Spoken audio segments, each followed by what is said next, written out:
Assalamu alaikum, barkanku da zuwa channel namu mai suna Ummi Hauwa. To yau dai zamu koyar da yanda za ku yi rubutu da Hausa ya mayar muku shi Turanci, ko kuma ku yi rubutu da Turanci ya mayar muku shi Hausa.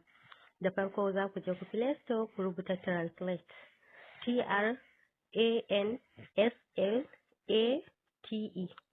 To zai jero muku application na Translate kala-kala, sai ku zaɓi irin na wannan ku sauke.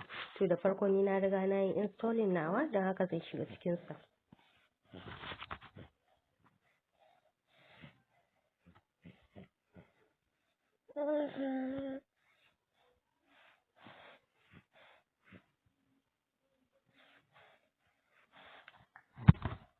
So za su nuno mana talla, haka suke, sai mu yi cancel nashi.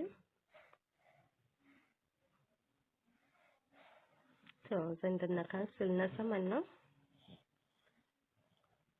To yanzu ga apps namu nan ya buɗe, ga ta saman nan akwai inda aka rubuta Hausa, akwai inda aka rubuta Turanci, English. To ko already in kun buɗe naku ba haka zai nuno muku ba. To don haka za mu danna kusa da Hausan nan akwai wani ɗan ɗigon nan, za mu danna cikinsa. So sai ku sai ku nemi inda Hausa yake, sai ku shiga cikinsa, sai ku danna kan shi.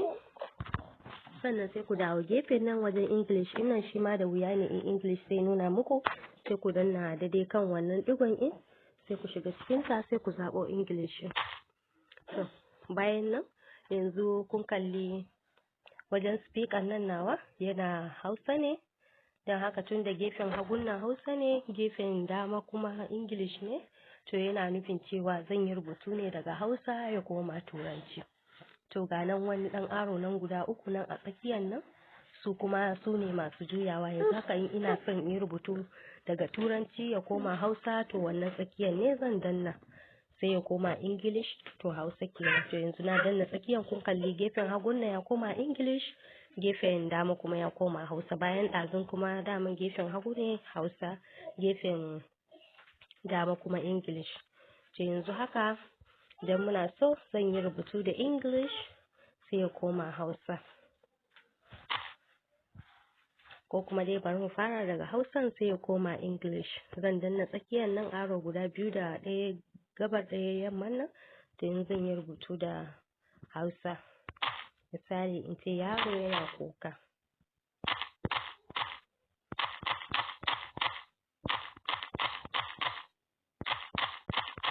Yawwa, na ce yaro yana kuka.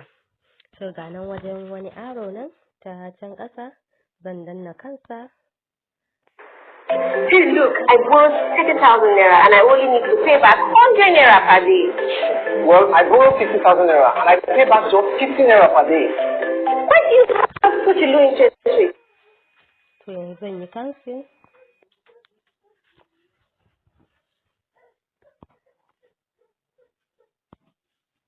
To kun gani yanzu ga nan na Hausa mu yaro yana talla, yana kuka. Ga nan na English kuma a boy is crying. To ga nan wajen da mutum zai yi copy, ga nan inda mutum zai yi sharing duka. To yanzu zan yi cancel. Yawwa, to yanzu zan sake shiga wajen tsakiyar nan inda aro ya gabar da kuma inda ya yamman nan. Za mu yi rubutu daga English ya koma Hausa, sai in ce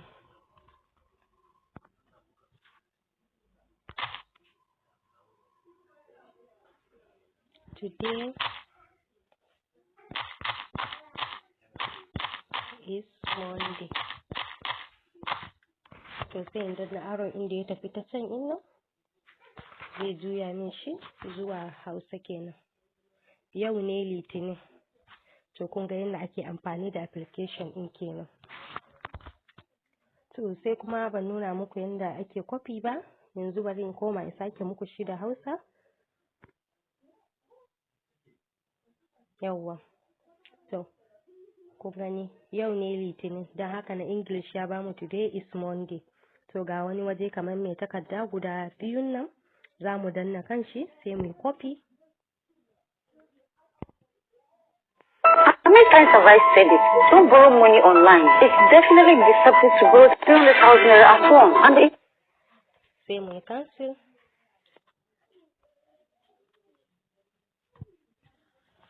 So yanzu zan yi copy, yawa ya ce ya yi copy, sai in yi minimizing, misali, sai in tafi apps namu na logon mu,